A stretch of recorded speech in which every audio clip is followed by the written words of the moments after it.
It's cool to be a Warriors supporter again. Oh, yeah. We're feeling happy on Monday mornings. We're going to work and no one's giving us shit. Yeah. True that. Very true.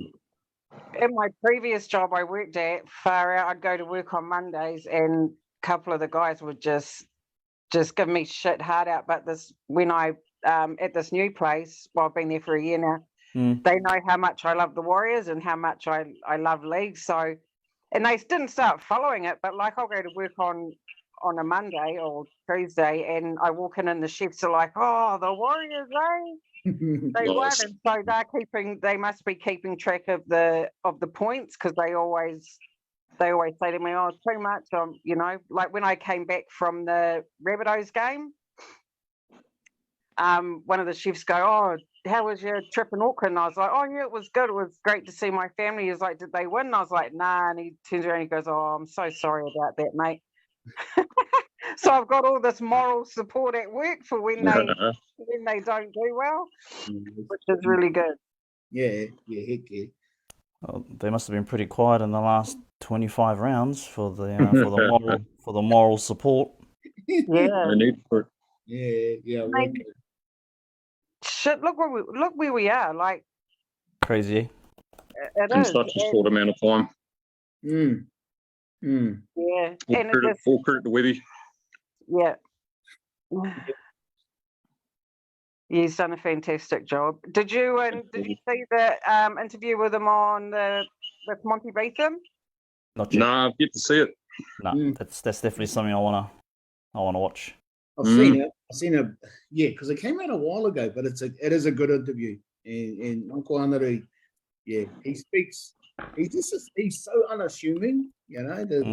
When you think of the and you know, it's not even yes, he's the pedigree side of it. He's just this understudy that's gone off, done his mahi for years, and you know, and has come through, and it's just like he was just biding his time there. You know, the Warriors reached out to him, and you know, obviously done a good before, but mahi he's doing now, and yeah, it's the whole season's just been about what he's instilled, how the players are bought into it, and the whole flow-on effect. You know, it's real funny. Eh? Like the more and more that comes out about this guy, the more and more it's starting to make sense as to what's happened. Like even that article that you guys shared of, I think it was the Guardian or some fucking thing, right? And it was just like, yeah, that kind of makes sense now. You know, he was picking up rubbish at some stadium over there and some Hull KR.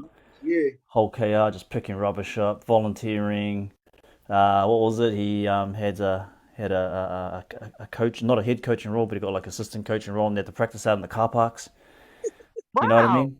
Yeah, cuz Humble, bro, humble, bro. It's not the you know how he said in that article is like a lot of players that have been superstars, like let's just go Benji Marshall for instance, or Stephen Kearney, or like anyone. They just walk into these roles. They just walk into a big club. It's like, here we go, where he hasn't walked into anything. He's had to like work for nothing and just By the sounds of things, him and Cameron George were friends already, because the interview I watched, he said that he was in his car, he was driving, and that's when Cameron George rang him, and they were talking, you know, just having a korero, and then that's when Cameron George goes, oh, anyway, bro, you know, would you be interested? So, yeah, and then that's when he was like, oh, yeah, and that interview you shared about Nathan Cleary with Nate, you know, the ebbs and flows one, that was really good. Yeah, that was good as well.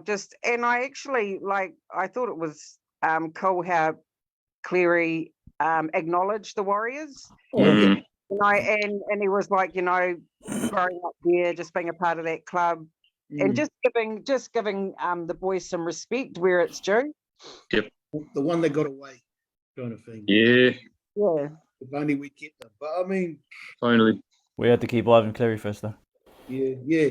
I think for Webster it helped because he'd already been here previously. He was here previously, wasn't he? Yep, assistant coach.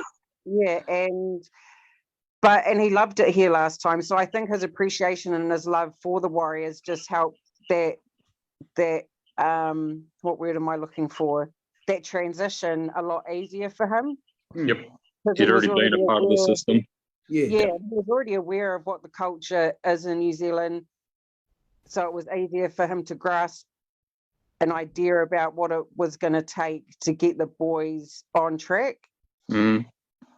He already had his own plan though, eh? You know, it was like it wasn't he just wasn't kind of walking in blindly. He knew exactly what he Yeah, how to get the best out of these guys because Definitely. because of all the work that he'd previously done before the underachievers, whatever. But he already had a plan in his head. So come the Warriors, it's like, mate, I know exactly what I want to do with these guys. You know, Yep. and it's fucking, you know, sold it and it's come back 100-fold. You know, just yeah. So I suppose the question is, do we offer him a 10-year deal now, or do we wait until he's had another year and the risk I that think he I'll might offer fuck it off to after him that? anyway. I think I'll offer it to him anyway, maybe at the end of the season or maybe next season. I don't think he has to go to a grand final. Like, I don't even think we have to go to a grand final this year in order for him to prove himself. I think he's already done that this season. And they've just got great relationships. You see that with Tohu Harris in the press conferences, how they're having a laugh together.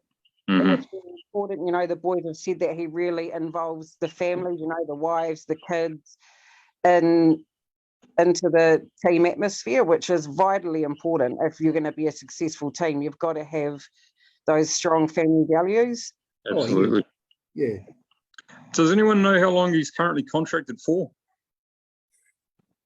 No. A 2-year contract, might be 3. 2025?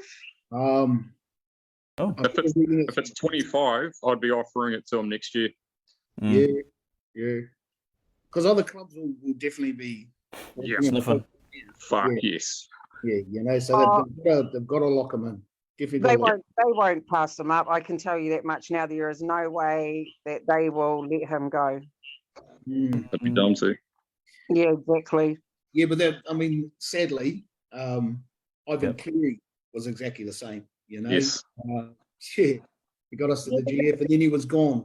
Yes. Like, fuck, man. But we had different, you know, sponsors back then, and the sport itself has changed so much since then. I can't see it happening. I think they'll sign him on, maybe not 10 years. They might sign him on for 5 and then whatever, but they're not going to let him go. There's just no way. I mean, what he's done with the club this year, and it's not just him. It's not just him. And, you know, the boys have bought into what Pete believes. You know, the boys have bought into this. And so it's just the whole club. It's all the way from the CEO, senior management, coaching staff, all the way down to the water boy.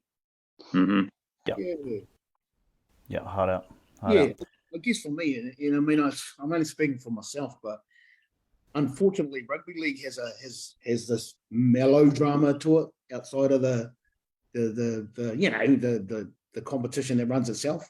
The sort of bullshit when players are being idiots outside of the off the field. Off the field, and you know sometimes it has a flow-on effect. The coaches themselves are, the clubs can get a bit like the NRL get away with so much bullshit, man. It's just like, and you know, hopefully that doesn't happen to the Warriors. Hopefully it's the sort of thing where like even Cameron George, I'd always felt like he had too much to say in the last 2-3 years. Yep. Or when he came on board, he was always trying to sell us as this fucking, I don't know. I just didn't like, he was pushing really hard that we're something that we just weren't at the time. You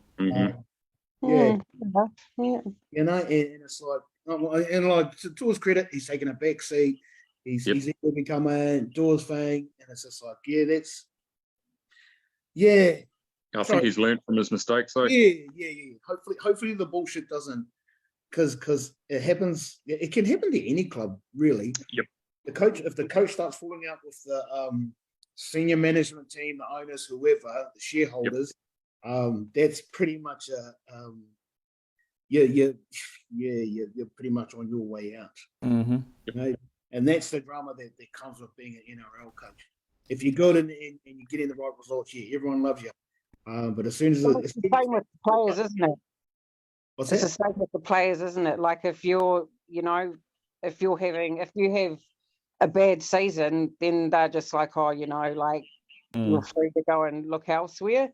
But I suppose that's why I like the coaching staff even more, is that because of a couple of our players, and you probably know who I'm talking about, got re-signed, it just showed the loyalty. Like we've had a lot of Warriors players that have had bad seasons, and they've just said, oh, well, you're free to explore other options. But them just re-signing other players that, their statistics might not be top level, they still back to their boys, which for me is really important. It's good to see that they've got loyalty to their players, because a lot of clubs don't have that when it comes to their CEOs and stuff like that. So it's really good. I like that. I don't believe in just letting players go because they might be having a shit season or they might have missed 50 tackles. It's like, well, yeah. Yeah, it'll be interesting to see how the next couple of years pan out. Next year, 2025. 2025? Yeah. I think we'll win a grand final before then, to be honest. Let's I don't go. know about this year, but next year, I can see us winning a grand final in the next 2 years for sure. Oh, Webby will lead us home. Webby will get us there. If anyone's going to get us there, it'll be him. Yeah. I was just going to chime in and say, in terms of offering a long-term contract, I'm like, chuck everything in. Chuck everything in. Yeah. The kitchen sink. Kitchen sink, everything. Chuck that bathroom in there. And just the reason why I was fortunate enough to, go and see him and Cameron George this week. And I think what impressed me most about him, he lives up to the hype. But he's a guy that's constantly learning. And one of the things that, a couple of things that he said, usually when it comes to picking assistant coach and all that, we try and choose, who's going to look after the attack and defense.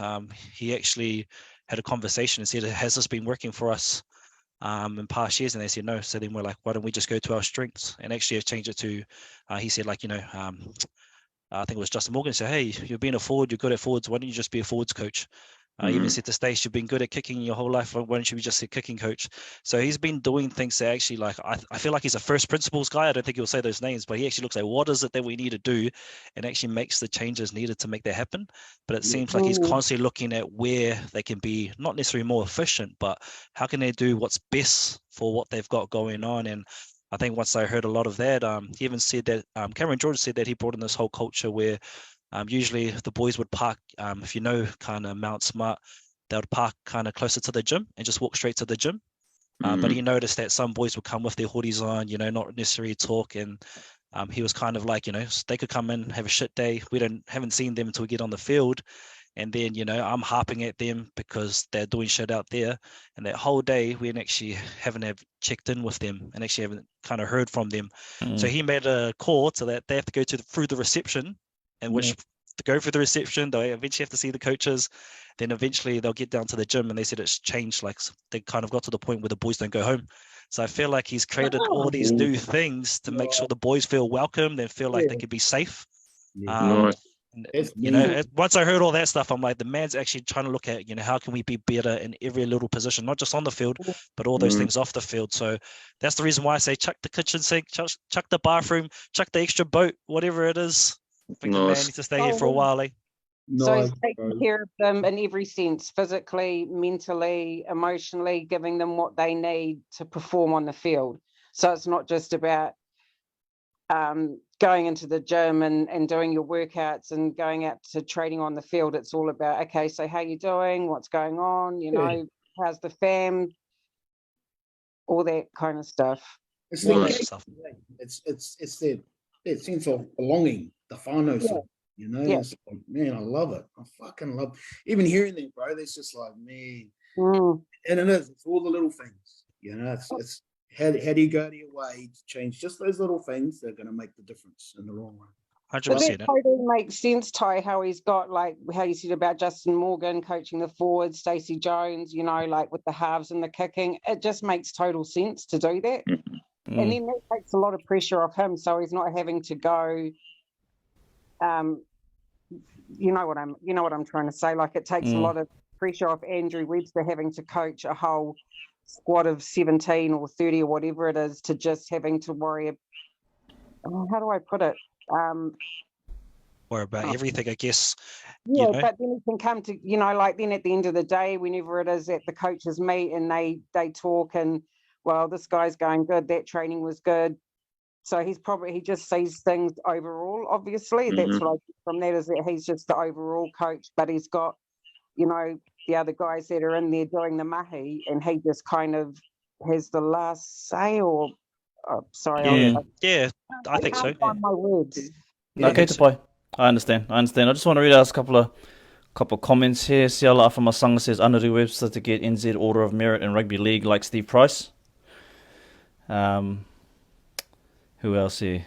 We got Kiri Topo Hokena, who's the brother who jumps on the Warriors Fan TV with the cameras for the halftime things, and he was at the game on the Dragons. Said,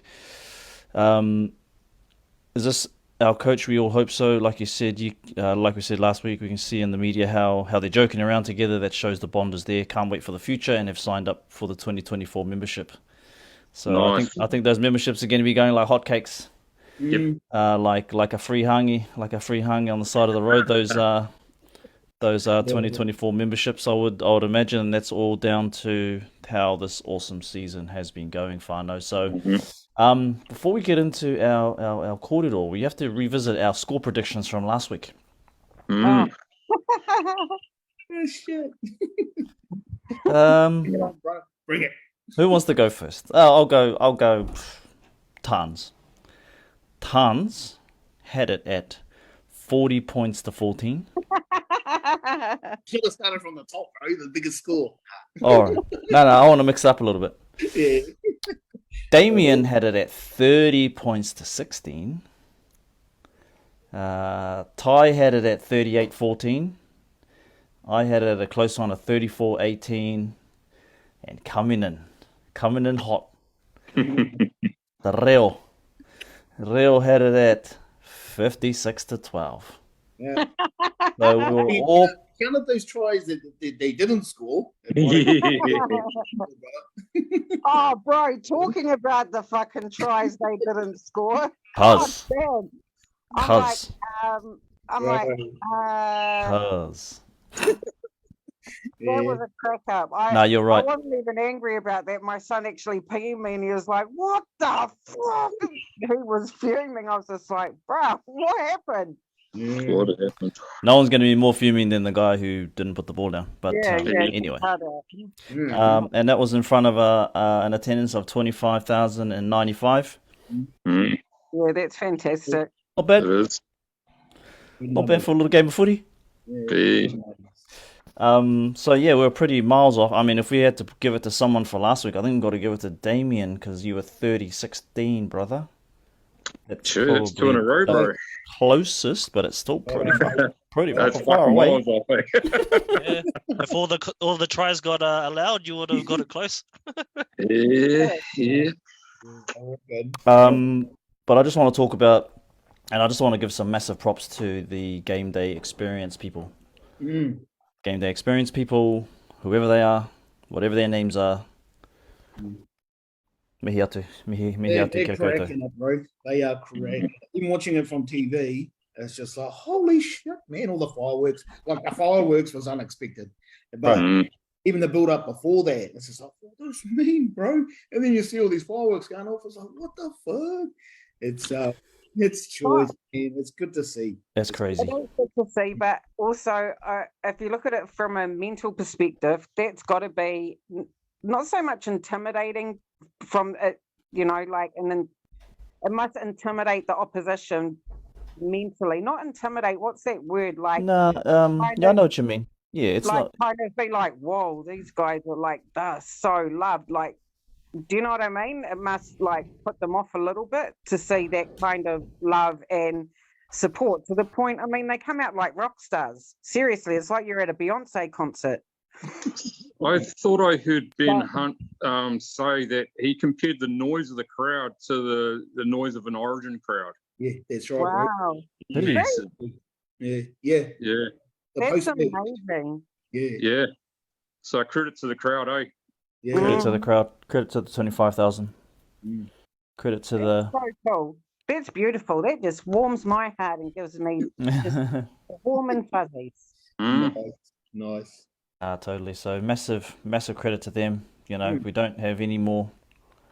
Well, actually, we've got a home game. Whether it's going to be at Mount Smart, whether it's going to be at Mount Smart or Mount Eden, we'll have to leave that up to the powers that be. That's going to be pushing those buttons.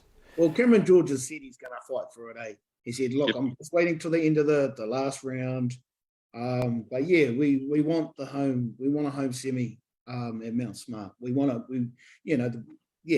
That's our home. Yeah, I know what you mean. Yeah, and I keep flipping and flopping between this one, because I said to you guys after the last game when we played Manly, it's just really hard to get out of Mount Smart, right? That's the reason why a lot of people leave 15 minutes before or 10 minutes before, or right at the last second before they get out of that place. It's really hard to leave and get on those roads,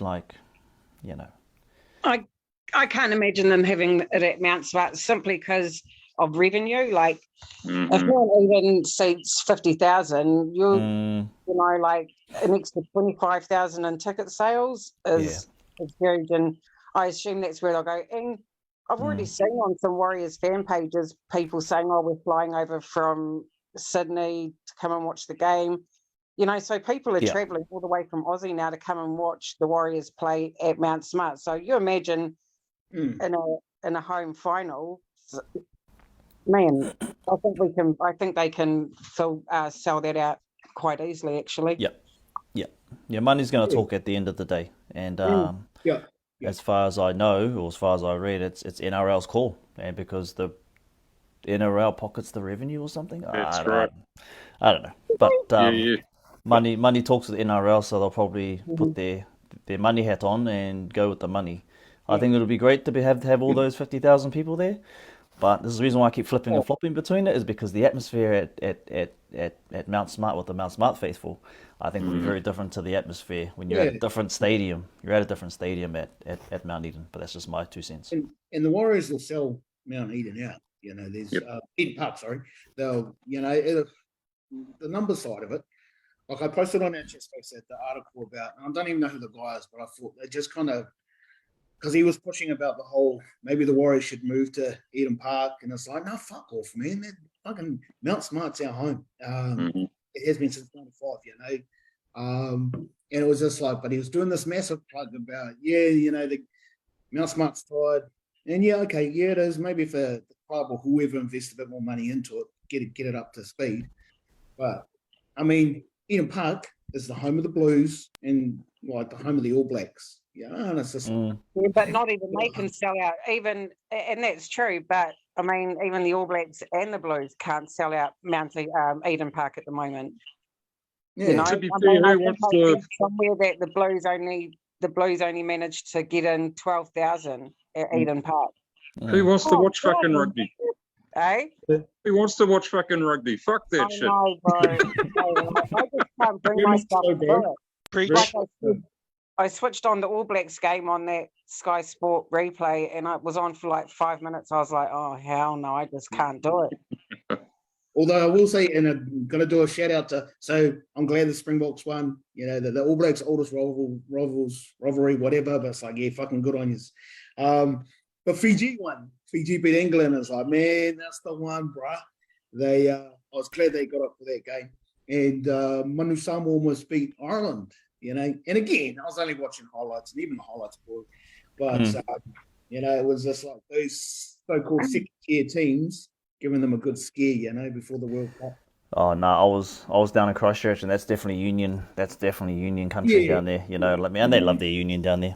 So when we were getting ready to go to the second day of the tournament, they actually had it on in the pub. I'm sitting there watching it. I haven't watched a game of Union in a while. It's just so different. But what do you think is about those Union Test matches? Is like they're at bloody Twickenham, and it's like 80,000 people. Yeah. You know what I mean? It's huge. Yeah. So there's two foreign teams inside England playing each other, and there's 80,000 people there. It's just like, fuck. Wow. Like, you can't even, you can't even Well, compare it, rugby's an really. English game, isn't it? That's where it originated from. Yeah. And then they So- saw the light and, you know, started playing league. And gave up on that bullshit game. Anyway, what are we doing? Going on to our player ratings, Whānau. Who is our DJ for tonight? That would be me. Oosh. Right. Okay, so I'm going to start in this order. I'm going to go the forwards, the backs, the spine, and then the interchange. Nice. Cup on, my bro. Nice, bro. Right. So, Cup on, my bro. so Ty sent us a link on the chat space about how to do the graphic stuff. Oosh. I look at it on the weekend, and I just all went in one ear, up the other, and I just struggled. So I've come up with a plan B. Hopefully it works. Anyway, the player ratings from the top, our forwards, rated by our Tai Tornado CEO, and my missus actually reckons you look like Sean Johnson's older brother. So there you go. You'd pass it to Whanonga, bro. But yeah, I'd like to hand it over to Nick Manara. Oosh. Tēnā koe e hoa. Thank you. Oosh. I've even got, wow. I've even got sound effects. Yeah, bro. Oh, you're gonna rival Mount Smart, bro. I'm trying to. Tēnā koe e hoa. Tēnā koe. Oh, I'm just gonna get straight into our rock, I suppose. The guy that's fighting Payne Haas for being the best prop. He wears the number 8 on his back. He looks like a dude you just do not want to fuck with. Like, you saw him. Like, I'm sure he's got a nice temperament about him, but when he gets on that field, he's just a beast. And I think Tarns has mentioned it a few times. You think he's quite handsome, don't you, Tarns? Mate, come on. He is. But, I mean, it's just how he is on the field that makes him beautiful. It's just like, God damn, man. God damn. Like, just that face, it's like, that is very attractive. Yeah. So if there's any Wahine watching, I know you probably feel exactly the same way. So don't be shy to leave a comment. Hard out. So, Mr. Fonua-Blake, just a casual 200 run meters. Yeah. 223, just a casual run for him. 92 post, 1 line break, like 3 tackle breaks. Get to the bad stuff soon, but there's probably only one bad thing. There's only one bad thing. We all know it. Tackle efficiency is 90%. He does miss tackles. He is human. 27 made, 3 missed. And I suppose the biggest thing that was really shocking for all of us was when the brother was over the line, he's smiling. He's got that beautiful smile. Oh, yeah. And he's sliding along the ground with his beautiful smile on. He's got the ball in his hand. And he fucking knocks it on. Yep. Oh. And I think he knew it as well. The brother knew it. Because when he got up, it's kind of like a bit of a sheepish look on his face. Yeah. I was like, come on, bro. Far out. Yeah. Yeah, look, had that, I mean, he made up for it, right? He scored another try. But had that not happened, I suppose I would have given the brother a 9. But, hey, 8.5, whatever. It's up there, It's just, love him to bits. For our AddinFonua-Blake. Propping with him was the brother Bunty. Bit of a mixed bag, old Bunty. I actually didn't notice him in the game a lot. What I would say about Bunty, though, is that he's very, and I think others have said this, who the hell, Charnze was saying it actually, how much he's needed in defence. Yeah, that's true. You're right. How much he's needed to keep the opposition second guessing when he's running those lines. In terms of running lines, in terms of his tackle efficiency's up there. So when you read out these stats, you might think, oh, he doesn't really do much. He actually does a lot on the field. So out of those 10 runs, 80 meters, 28 post contact, 2 tackle breaks, 10 hit ups, 100% tackle efficiency. This is where the brother shines. Him and probably a couple of wingers probably got tackle efficiencies 100, but 130 tackles made and no misses. Wow, that's impressive. And he's very clean. No, I think he gave away a penalty here. So even though those kind of attacking stats, I actually got to watch him when you're watching him and kind of like those runners. He's running those lines, keeping that defensive line kind of guessing. Gave him a 7. Gave the brother Bunty a 7. Nice. Whether he come through the line as much as the others do, but he'll still do the yards. Even if he folded and pushed back a bit, he's still up there. He's still putting his hand up. So yeah, hard out, bro. Hard out. Yeah. I was gonna say, I think last week I talked about his play the ball wasn't that fast, but I think his stats he had one of the fastest ones this week. So that kind of leads on to the roll on we get. So that was cool to see. Yeah, hard out. Whether he's going to be back in for this round against the Dolphins, I hope so. I really hope so. Get into that casualty ward in a second. But swinging it over to our kind of man that's been thrown in for forward, Joshy. Joshy, I think you really loved it out there. I thought he was the bomb. Yep. He's another 80-minute dude. Played 80 minutes. I think he's made it clear before that he'd rather start, but Webby's got those plans of him being that kind of impact player.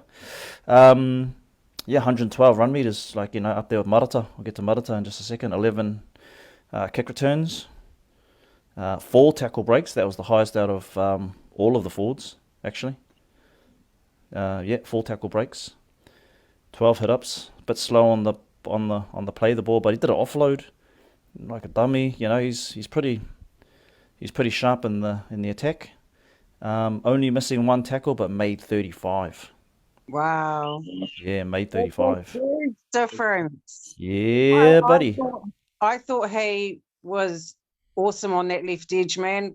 And him and Pompey just teamed up really well, and I've already said that in the chat. But I was really impressed, and I thought that changed the whole structure of the game with him starting on the edge. And I really hope he starts from now on. Yeah, me too. So get the brother a 7 as well. Nice. Goodbye. Over to Marata. Only played 67 minutes, obviously. He picked up an injury, is that right, guys? Yeah. I remember reading it somewhere. I think he just pulled up with his hammy, but with his leg, but there wasn't any injury concern. Okay. All right. A little bit more than Joshy in terms of all run meters. Those two are pretty good, I thought. 2 tackle breaks, 14 hit ups, but slow on the play the ball. 28 tackles, only 2 missed. But 1 handling error. Yeah, 1 error. He had 2 stints. Yeah, so who came on for him? Ford. So I thought Curran went to centre and then Ford took over second row for Curran, but I could be wrong. Okay. When Rocco Berry went off. Berry went off, so Curran jumped into centre and Jackson Ford. Did Bailey Surinam come on for him? Because I don't know. I can't remember. Hectic game. Good game from the brother again. Always solid. Be a bit of a shame if he can't make it for our last game. I'd love to still see the brother in there, but also give him a 7 as well. Nice. And our captain, our rock. Fuck. I hope it's fake news. 80 minutes, never comes off. Drops a lazy 200 meters as well. Nice. 23 meters shy with a strapped up knee. 200, just a casual 200. 80 post contact, 3 tackle breaks, 15 hit ups. fucking an offload, a couple of dummy passes. Missed 5 tackles. I don't give a shit. Made 42. Wow. 42. Couldn't care less. Wow. You're gonna miss some. You're gonna miss some. I think you gave away a penalty as well. But nah, brother. Hopefully you're okay. You know, maybe that knee just needs to have a week to just chill on some ice or something. But we need you, bro. We need you. Yeah. We need you in this team. Gave him an 8. Yeah, Nice. the NRL at casualty warden, he's on there, so it does So he say has been added. so he's in doubt Okay. for this. Okay. Yep. All right. That is what it is, Whānau. But that runs out our forwards, and just overall, I think our forwards really minded up in the game, Nice. and kind of set the pace for us in our attack. So that's me. Nice. Nice. Oh, kia ora, Nick, thank you. All right. Come on, bro. Right. Sure. Moving right along the backs. Our Waikato, or rather, is it the Waikato, W-A-H? The King CEO, Tyrone Tangata Market. There it is. Yeah. I feel like you're an actual DJ there. Yeah. Phil. Love it. Yeah, bro. But yeah, got the backs this week, and yeah, I think there was some good games from some of our players this week. And again, I'm going to apologize for my glitching. Haven't figured that out, but hey, if I'm glitching out, sorry about that. But firstly, we'll go with Montoya. Obviously, there was probably a lot of fans had a bit of questions around his gameplay last week. Oh, there we go. Coming back, here we are. His gameplay last week, and whether it was his defensive decisions or whether some of the players inside of him could have helped. I definitely think he did a lot better this week. There was a good solid runs. I think he got a good early penalty that kind of led on to some of our go forward. I do think Curran there made it a lot easier, so they didn't have to stress about the decisions they made, especially him and Pompey. But I thought he was actually solid for most of it. He made 163 meters, so I think he was, besides Charnze, he was one of the highest meter gains in the game. I actually had some other stats here, but I can't actually find it. But I do think he played all right. There was one thing, though, before halftime, I wish he kind of gave the ball. I think Dalen came across, passed it to him, and obviously they didn't probably want to stuff it up. But I wish he tipped it on and just see what would have happened there. But maybe a safe game is also good. But Marcelo, I actually think he did all right. And I was kind of leaning to a 6.5, and I don't think he played a 6 type of game, so I gave him a 7 this week. I thought he was solid. Again, not to his blockbustering best, although there was a mean bump off he did on the weekend. But I thought I'll give him a 7. Moving on to his centre pairing with Adam Pompey. Oh, apologies, guys. I thought this was Pompey's best game, personally. I think there was a lot to like about. Just, again, nothing too crazy besides that try, which was beautiful Metcalf pass. But he was solid. I felt very safe with him. There was obviously that one break where Sully got through, and that was a bit scary. But I think we could say that was also with Metcalf getting a bit done there as well. And that led to his injury. So, there's a lot more that kind of, I guess, us as fans didn't want after that tackle. But he has 6 tackle breaks, 1 try, 75%. Got 3 conversions over from 4, 10 points. He got most of the points for the game, and had 13 tackles. So I think he was the highest in terms of the backs in terms of tackles. Now, obviously, you don't want your backs to be tackling too much because why are they in there? But as a centre, you're always going to dig in now and then when you need to. So I actually thought he had one of his better games this year, and I gave him a 8 this week. And I do think him taking the kicking, I think, improves his value, to be honest. So hopefully he keeps Johnson's leg nice and tight, so we got him through the whole finals to the grand final. Hey, and then for, I guess, the rest of the team, obviously I'll go with Rocco Berry. He only got 31 minutes. Obviously he got injured throughout the game. There was one piece where he did a solid fake and go, and then I think obviously he passed it to nobody. And then there was a great part where he was only a lead runner. But, as we've seen in previous games, our lead runners like to hit the defensive line and take out an opposition, and he actually went straight through. Or, well, I think Amon made the wrong attempt at tackling and didn't cause a penalty, and Chance went in for that try. So thought he was still solid, but we just didn't get to see enough of him throughout the game. So purely basis of that, only having 31 minutes and the stats, there wasn't much to write about there. I gave him a 5 this week. Again, just didn't get to see enough of him. Hope he's okay. We'd love to have him back in the finals, and yeah, let's hope his injury he gets over it. Sure. And then I guess DWZ. Obviously, we didn't get to see a high flying try this week, which is kind of weird. In some sense, I want him to be scoring more tries to see if he can take the podium in terms of top try scorer. It was stink to not see any tries like that. I thought he started. Oh, that tap at the start though. Oh, far out. How many of us were shaking jacks? And I don't know. He knew that if it bounced in and out, obviously it would have been their ball. So he tried, and let's just say lucky Chance had their hand in the way. But I thought he tried throughout the game. Some good high jumps at the start. He got over a couple. But then that bad drop that led to the Lomax try when he went up and knocked it on, and that was the only try of the game, right? So didn't think he was too bad. He had 123 meters offload, but he did make 10 tackles.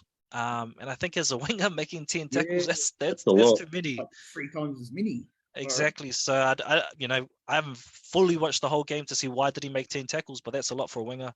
But he had a couple of errors and also had a penalty. So purely based on that, leaning to a 6.5, but I think for his game, I gave him a 6. So yeah, I don't know what the average is there, but I thought the backs did okay. Just we didn't get much showing of them, and I think it was actually more of a forward type game in the weekend. Yeah, I thought the boys did all right for what they had, and yeah, looking forward to next week. Yeah, it was strange not seeing Dallin score. It's like we're so used to him doing the acrobats and all the rest of it. Yeah, and by the end of the game, it's like, all right, that fella didn't even get anywhere near the try line. So yeah, shot boat. Thanks, Ty. Moving right along. Right, next on the hit list, the spine. Our Pōneke Pirate CEO and resident wahine, or rather, should I say the Wah, W-A-H, CharnzeNicoll-Klokstad. Thank you. Kia ora, everyone. Sorry. So as you all said, I've got the spine tonight, so I'm just going to get straight into it. CNK, I'm sure everyone's seen his stats posted all over Facebook, because that's where I seen his stats first. I was like, God damn. So just purely off his stats, I gave him a 10. Right. This guy, he never lets you down every week. He's solid every week, makes plenty of meters, and he just runs hard. Is that our first 10? I think that's our first 10. I think that's our first 10. He's involved in everything. Sometimes he's carrying that ball twice in one set. Yep. He does it quite often. So yeah, I think it's about time he deserved one. So I'm giving him 1, and that's just like a Shockers first 10. Boom. Luke Metcalf, he went off injured, which is sad. Poor fella. I seen his face too. My heart. He's crying. Yeah. But anyway, Metcalf, he played 41 minutes, 20 kick meters, 1 try assist, 11 post contact meters, 6 tackles, but 4 misses, and 36 running meters. So I think this goes back to our kōrero last week about our left edge defence. I mean, he went off early, but missing 4 tackles. I mean, if you're attempting to make 10 tackles and half of them you miss, I don't think that's a good sign. But then actually, Ty, we'll talk about that later, about wingers shouldn't be making many tackles. So I'm interested to know why that is. But anyway, back to the stats. SJ, 486 kick meters, 2 try assists, 11 post contact meters, 18 tackles, and 0 misses. Very good, SJ. And 75 run meters in total. I don't know about you guys, but it seems because that's a big tackle count for SJ. Usually they're only around, they were below 10 for a lot of the games. So you can tell that he was involved a lot on Friday, as were everyone, because our defense was fantastic, man. Again. We had 55% possession, but St. George were on our line quite a bit, man. They were down our end of the field, inside our 10, and they only went over once. So just in that sense, I'm really stoked about that. I thought that was awesome compared to previous weeks. So I just want to put that out there that the defence was on. It could have been a bit of a Dragons tactic to run at Sean Johnson to tire him out, Yeah, and maybe but I'm wondering if that's why our edge defence made more tackles than usual, because they were going down that left edge because they know that's where our weakness is. Or down both edges, obviously, because that's where our weaknesses are when it comes to defence. So I'm wondering if that's why they went down there. Yep. The pickup was definitely a speed hump at different times. They as much as the young fellow was trying, they were definitely targeting him. And Egan, so he got a tackle break, 24 post contact, made 41 tackles with 4 misses. That's pretty good. It's still good work rate. That's a lot of tackles, man. And I just checked some stats. I checked some stats about our players. Rocco Berry is expected to be okay. Yep. So that's on the NRL at round 27 to be expected back as Mitch Barnett and Jazz Tavanga. Yay. And Braden Williami as well, but they could be back. They could be held back for a further week just so they're ready to go in the finals. But I'm really hoping Jazz Tavanga's back. I love his impact off the bench. I think he's fantastic. But yeah, I'm just going to leave it at that, guys, and pass it over to Bacterial. Oh, and by the way, as a team, we had 90% tackle efficiency. Wow. Solid. Wow. Yeah, I thought it was really good. Yeah, no, that's choice. That's choice. Thanks, tons. Right. Last but not least, the interchange. Our Manawatu Metalhead CEO, otherwise known as the Wise One. Okay. But, up to you, Damien. It's all yours, brother. Chibro. I fucking love it, man. That's brilliant. All right, so I was covering the interchange, so I thought I'd start with our number 14, Dylan Walker. Dylan Walker, I thought, had a pretty solid game. He almost had a try assist if AddinFonua-Blake had have managed to put the ball onto the ground. But yeah, he also had some nice runs, some nice offloads. Stats-wise, he played for 57 minutes. He had 1 line break assist, 18 tackles with 2 misses, 1 tackle break, 2 offloads, 129 total meters gained, including 39 post-contact. And he had 23 kick meters. I noticed a couple of nice little grubbers and everything he was putting through as well. Thought was pretty decent. So I gave Dylan Walker 7.5. Nice, bro. Moving forward to Jackson Ford, number 15. He had some nice runs, resulting in a penalty in the 49th minute. Had some good defence while he was out there as well. Stat-wise, he played for 49 minutes with 20 tackles, 3 missed tackles, 7 tackle breaks, Wow. 1 error, 90 total meters gained, 36 post-contact meters, and he did concede 2 penalties, which is pretty standard for Jackson Ford, I guess you could say. I gave him also a 7.5. Nice. Moving forward to Bailey Sirinen, number 16. Solid game. Again, showing versatility. I'm pretty sure he covered a few different positions in that stint. So he played 31 minutes, 24 tackles with 0 missed tackles, 1 tackle break, 34 total meters gained, 15 post-contact meters. I gave Bailey Sirinen 7 out of 10. Lastly, but not least, number 17, Freddie Lussick. So from what I could see, it looked like Freddie Lussick was playing lock while he was out there, which kind of reminded me of the Jason Deeth, Robbie Mears days. We would have two hookers running out there. It was cool to see. There was an interesting point of the game where Freddie Lussick, he has a really nice run. Then he has a really bad play of the ball. And I was thinking, fuck, here we go. But he redeemed himself. Next play, puts on a massive tackle, resulting in a turnover. And I just thought that was fucking awesome. You know, a lot of young players make a mistake, would put their head down and whatnot. This guy, he was just out there to redeem himself. So I thought that was really cool.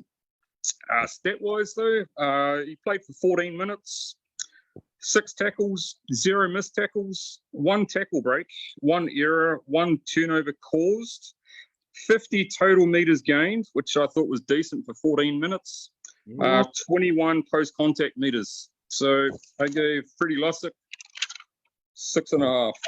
If he had been out there for a bit longer, then maybe you'd have more of an opportunity to get a high score from me. But yeah, overall, I gave our interchange a 7 out of 10. Nice. Good numbers, bro. Good numbers. Yeah, I saw when we had two hookers out there. I was wondering where the hell either of them were playing. Obviously, Egan was the hooker, but yeah. And is that one that is one of the strategies going into the playoffs? You know, the having 2 hookers out there, or it's I was gonna say we technically had 3 with Bailey Sorensen out there too. Yeah. True story. Yeah. So all will be revealed, you know, after this final game. Sorry. It's going to be interesting. Is it just me, or are our players' post-contact meters going up? And I mean for all our players. Like, I know not by much, but usually, like the stats that we've checked, you know, previous games, you know, like some of them don't even have any.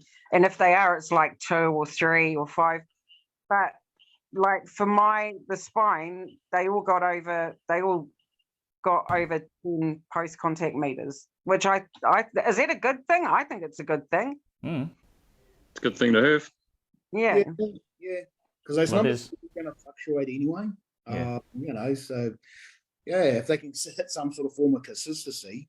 But yeah, if it's moving up, and especially at this time of the year, then that's a good sign. Like, I think the ones that are mostly consistent, obviously, for Noah Blake and Tohu Harris, they just have that technique of they get in tackle, and there's actually one player in our under 10s team, Vanika. Shout out Vanika. She's one of 2 girls in our team, and she's just hard to stop. Like, her and this other guy called Muller, they're just really hard to stop, and like they just leg drive, pumping, and they make like 25 meters. So, you know, those players have that technique where they'll just pump. And Fanua Blake does this thing as well. Like, he put his back to them. Then when he's got to play the ball, he'll turn around, step forward like another meter, and then go play the ball. Yeah. You know what I mean? So the ref's called held. He's got a vector, and when he turns around again, like he turns around, takes 1 step, and then plays it. And it's like, bro, you just gained another meter. He's very astute, clever man. Very astute. But I think we've kind of touched on a few things, guys? Because there's some news. There's some news out, and I know you, Damien, you've been trying to source the truth of our casualty ward. But does anybody got the truth of the casualty ward at the moment? Not I. Still scrolling. Yeah. You know what I said before. Like I said, it's on the NRL app. If you go into the NRL app and click on casualty ward, you'll find it just says he's in doubt. It doesn't say he's out.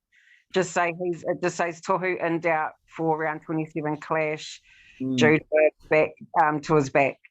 And that's pretty much what it says. It doesn't go into much detail, but I'm thinking that, you know, even if it is true or even if it's not true, I don't think we still will want that information getting out there, because we know what he's like. He's a bit of a sly one, where we like he'll name his lineup and then come that Friday or Saturday, he'll flip it. Yeah. We know he's Like a good coach should. On mind. Yeah. yeah, Absolutely. exactly. Which is good. You never know what his plans are.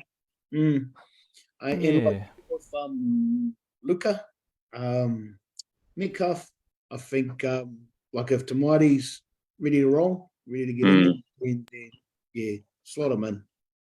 Well, you said that, yeah, Webster said that in the press conference. I'm assuming you've all watched the press conference, and they asked him about Timati, and he said, "Yep, he'll be playing." So that's a good thing. I think it's a great thing, actually. He's got finals experience. He's got internationals experience. You know, I welcome him back with open arms. Did anyone catch the highlights of the cup game? Anyone catch the highlights? Yeah. Yeah. Caught a couple, but he looked good. Linked up with Braden. He looked comfortably. He looked comfortably. Nice. Linked up with Braden Williami, really nice. I thought he looked really good, but it's just how long can that leg last? I don't know if he lasted 80 minutes in that game, so it cannot last in an NRL game. That would be interesting. I think it was 50 minutes or something that he only played for. So yeah, you're right, Ty. It will be interesting to see. Yeah, I mean, even if he starts, who knows? But even if he starts and Webster might think, you know, maybe Dylan Walker might come on for him at some point in the game. Maybe they'll sub in and out. There's options. Yeah, there is options, and I think that's what's really good is that we've got that depth there. I mean, it's just not perfect timing, and again with Luke Metcalf, but it's just, well, it was perfect timing. Tonight had been fit to return, Luke Metcalf getting injured, so we've got backup there. And I've said this before though, I prefer Timati to play the finals footy simply because of his experience. And so I hope he goes really well on Saturday against the Dolphins. Yeah, I think if Tohu's if Tohu's confirmed he's not playing, I wouldn't actually. And this is just me, but I wouldn't mind seeing Dylan slot in as last man, and covering that 13, covering that last man down position. I know he slots in between the halves. He's played in the back line and all the rest of it, but I think if anyone was up for taking over from Tohu at short notice, for me it'd be Dylan. If he was healthy, I'd go for Jazz personally, Yeah. and keep Dylan on the bench. Just personally. Yeah. Man, I say this. I'd love to see that Kalani go and have a run. I mean, he plays middle forward. He plays second row, and he's also he captains the New South Wales Cup team too. And I actually spent today watching 2 of the New South Wales Cup teams. I mean, that guy can break tackles. He breaks the line. He can score tries. He's got a good passing game. He's got a good defense. You know, I just think he's been named on the extended heaps of times this year. So I'm wondering now, after being named so much on the extended, if he'll get a run, and I really hope he does. I mean, it's not going to affect our position on the board at all. So we're still going to come third because we all know that the Broncos are going to beat the Storm. So so it doesn't affect our place, and I just think it'll be good just to give him that experience and just to see where he's at when it comes to. Yeah, even if it's just a bench spot. He's a great running forward anyway. Yeah, I don't disagree with you. It would be cool to see him, suit up. I'm just looking at the New South Wales Cup. It's their finals week 1. So again, rather win the NRL than win New South Wales, just in my opinion. But it's only the Dolphins. It's like maybe have your chance next year and go win their New South Wales Cup. I don't know. Yeah. Bit of a puzzle for Webby, not like as much of a puzzle for him. Every one of our starting 17, I think, except for Lussick, has scored a try this year. All of them. Yeah. Oh, maybe Lussick and Sifakula have maybe they're the only 2 that haven't. But apart from that, all of our starting 17 have scored a try this year. Nice. Jeez. That's a good stat. Every forward, every front right, yep, every back, every Even Ali's got a try. Yeah. Yeah. Yeah. Yeah. No. Oh yeah. Tuipiki got a try, didn't he? Yep. Did he? Yes. I can't remember what He did. He did because He he played did. that little kick. Yeah. He scored a try off his own kick, wasn't it? Yeah. Yep. Viliami. I think he set a try out. No, I'm sure Williami scored a try too, isn't it? Yeah, of course he. Yeah, of course he Scored a few. Yeah. Far up. Okay. Nice stat there, Tans. Carl Olsen said Curran be good at 13. Yeah, like we said before, could be Walker, could be Curran, could be Jazz. Siala Afamasanga. Metcalf only played 40 minutes in Cup before playing first grade. True, bro. True, cuss. Okay. Well, I just learned today that Tane Tuipiki, this is his first year in Cup. Yeah, he played Q Cup last year. Yeah. He Queensland played Cup Q last Cup year. with Burley last year. With Burley. That's right, because he played for the Burley Bears SG. Yeah, that's right. Yeah. Well, since we're talking about the game coming up anyway, casualty ward and everything. Yeah, I've just had a look at that casualty ward. It's got Mitch Barnett, round 27, as you've already said, Jazz Tofanga round 27, Braden Williami, Rocco Berry, TPC, Metcalf, TPC, and all the rest are out indefinites. But there's nothing on there to say anything about Tohu. But what do we reckon for this game coming up? Dolphins over there. Over there, enemy territory. Last time we pretty much spanked them. They haven't been going good. No, they haven't. They started really good. Yeah. The season amazing. Really, really short amount for head-to-head. Yep, go on. We won. We beat them 30-8, round 14. Our man Smart. SJ got a double. Dylan got a double. Lucas scored. Shawnee got all his conversions. Dolphins have lost their last 6 games in a row. Ouch. Yeah, we've won all of the last 6. Saying that, it's the return game, so home advantage for the Finns. Be interesting to see whether or not the Warriors fans go to Suncorp and own it. Because hopefully, I reckon they will. Them turning up, but the Dolphins have got a real strong fan base as well. So, Suncorp's one of those stadiums. If it's the Broncos or the Dolphins playing, the numbers are there. Their fan base is pretty staunch. So, so it'd be awesome to see just our fans rocking it. Definitely. If they do that at Suncorp, that would be a massive achievement. And just the injuries, just those injuries. If Tohu's not there, who steps in, who takes over? Yeah, and even our playing group. SJ, if he's still, is it the tight hemis or tight quads? Quad, wasn't it? Yeah. So it'd be interesting to see if Webby Uncle Andrew rests these players on this last expectations too much, or if he just carries on as is. Yeah. But that's it. That's those stats, bro. So based on those stats, Interesting. I mean, because he could rest SJ because he could just call up on Ronald Volkman and Timoide. So, but then, like Ty said, sorry, they've got their finals this week. So, who knows? I'm assuming Webby might stick with the old and have Ali in there and Wakula maybe, but I'm really hoping not. oh no, Sifakula's out. Is it injured? Yeah, till next season. Mm-hmm. So he But can't even be called on. Yeah, that's I want him to run. That'll be awesome. So what do you reckon about these scores? Because they got nothing to lose. It's their last game. They're out. Don't even know where they are. Are we gonna play it safe and just get a win so we can keep racking up we're 7 on the trot. You Could know? be 8, Could be- equaling our record for 2002. Does Webby just play it safe and just get the win?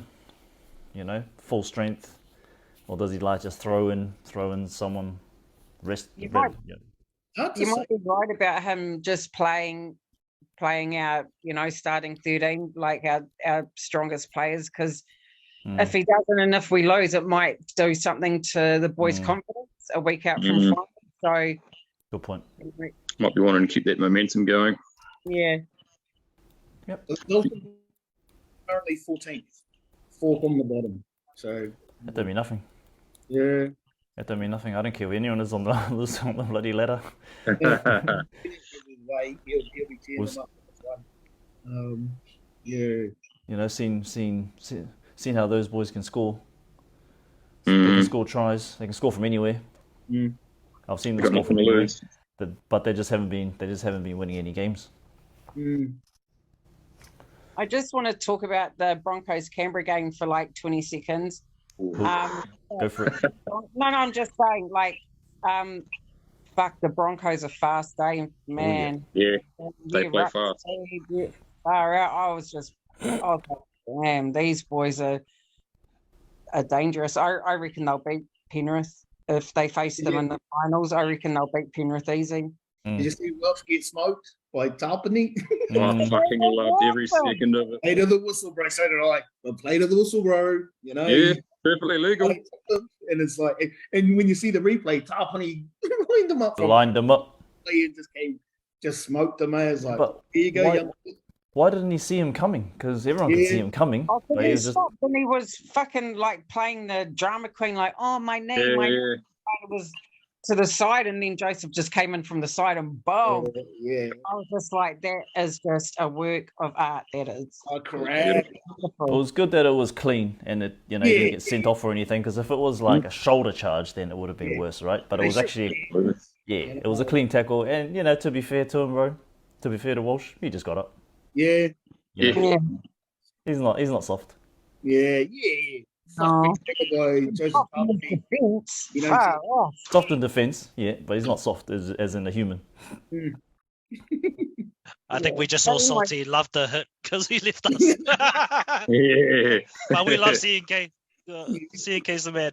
Yes. He's just such a hard worker, man. CNK, like sometimes I watch him like when the camera is on him and I'm just like, damn, this guy's just fucking fit, man.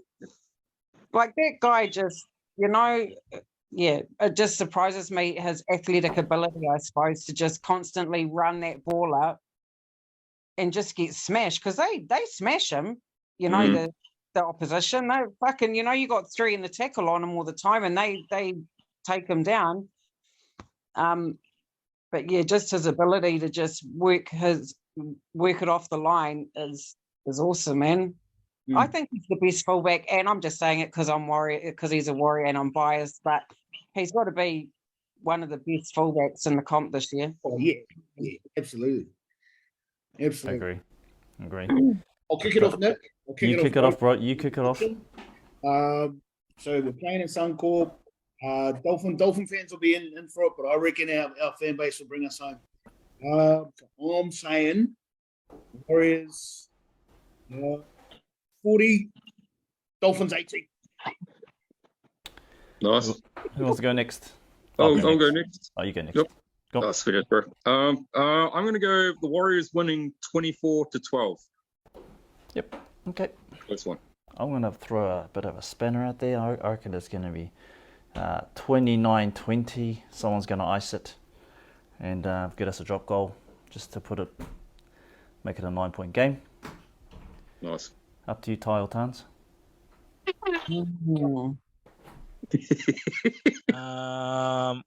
To be honest, I've been watching the Dolphins game and I don't even know.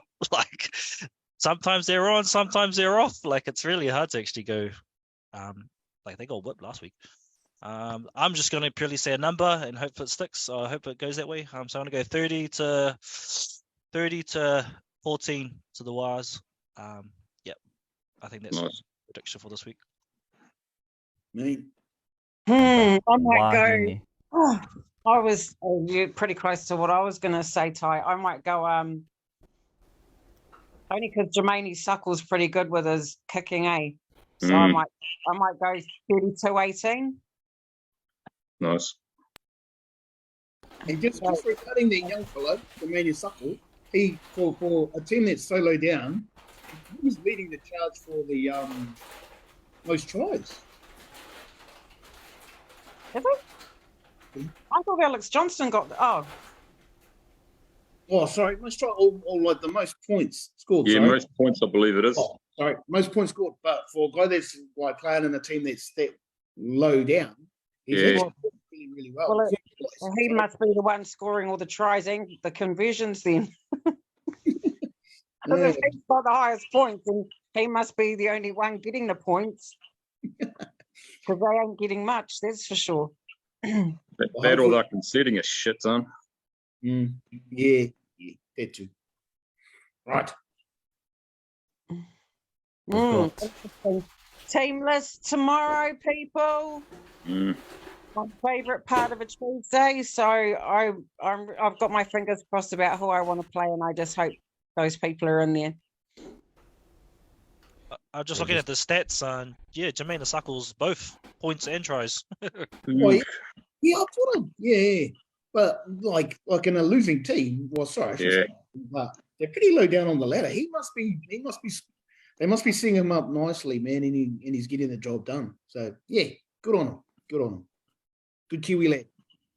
Yeah, you reckon that'll get a recall because of it? Well, unless he plays for. Is he Samoan or Tongan? Oh, Samoan maybe? So No, he's Tongan, isn't he? Tongan, is it? I'm sure he's Tongan. Yeah, he's Tongan. But I think he's played for Tonga previously, not Samoa. If I Dangerous. So just looking at these scores, just in case you guys want to change them, I've got 29-20, Damien 24-12, Real 40-18, Ty 30-14, Tans 32-18. Are we locking those in? Yeah, Lock it in, bro. I'm gonna get it, bro. I'm gonna get it one of these days. You're going to get it, Real. I might go 32-20. Okay. We had a late change. 32-20. Hans phoned a friend. Phoned a friend. Someone throw me a lifeline. And it's not like it's not like there's any prizes anyway if you get it right, because this is just bragging rights. Yeah. Just bragging rights for the game. But as always, we're going to be keeping an eye on tomorrow for that team list coming out. Not going to expect last anything. game of the season, bro. Last game of the season. It's an away game. Boys will be up for it. Just to ice this game, put this on to bed. Say that we've got eight games on the trot. What better way to end the regular season than that? Boys will be up for it. It'll be interesting to see who's in the casualty ward and who isn't. E te whānau, thank you again for an awesome Monday night kōrero. Hope you guys enjoyed it at home, and keep your eyes on the socials, because it'll be interesting to see who's going to be in that team tomorrow. For sure. Yeah. Interesting kōrero next weekend, leading into the finals and stuff. Yes. Yep. Yeah. There'll be so much to talk about. But over the next month, there's going to be so much to talk about. Finals, then we've got the Kiwi, the Pacific Test coming up. So it makes for some real interesting kōrero. It'll be quite in depth, I'm assuming, with all the big games that are coming up. Big games. I know. So that's it. Just a round of applause for the team. You